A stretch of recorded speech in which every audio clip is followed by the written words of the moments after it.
creativity is shaping our world. We are experiencing history's highest rate of change, disruption, ambition, opportunity.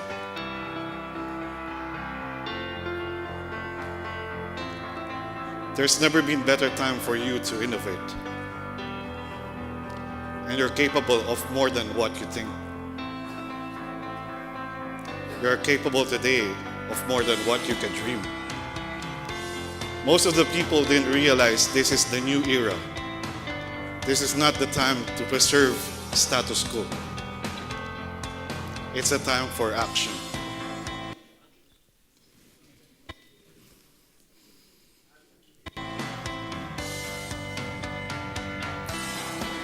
Time for ambition. And time for taking risks. This is a time to push yourself because nobody else will.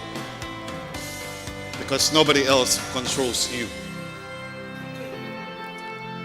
So be bold. Pursue your dreams. Design your own future. Now is the time to push yourself to the limits. Get out of your comfort zone. Challenge the status quo. Be innovative.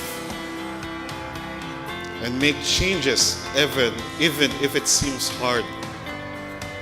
Because I need you to take a leap. I need you to take a break and break your own rules. I need you to push harder and never give up.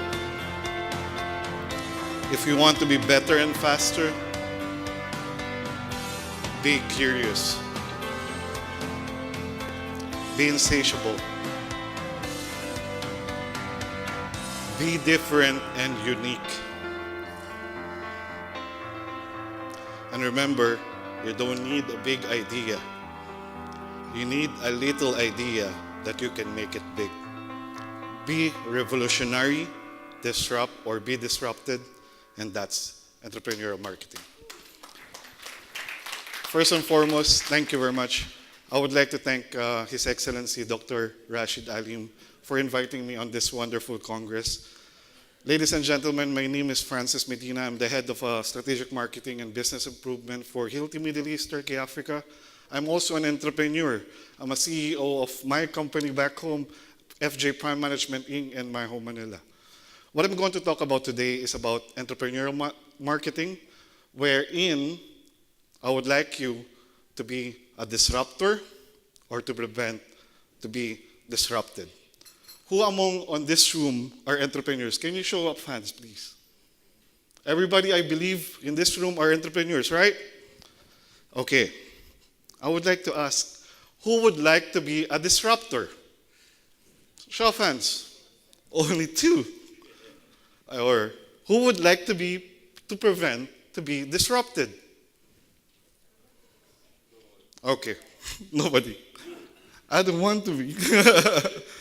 But in the early days, Microsoft, Dell, Virgin are small companies, right? When they started, they are striving to challenge the bigger player, who are IBM, right? But what they've done is to use entrepreneurial marketing enable for them to survive. Because out of necessity, out of competition. So what had happened during the dot-com era, I hope you remember that, all companies have come up with different clever marketing initiatives. I remember pets.com. I don't know if you remember this in the US. It's very sensational where one of their advertisement is a sock with a puppet. And it's become national sensationalized.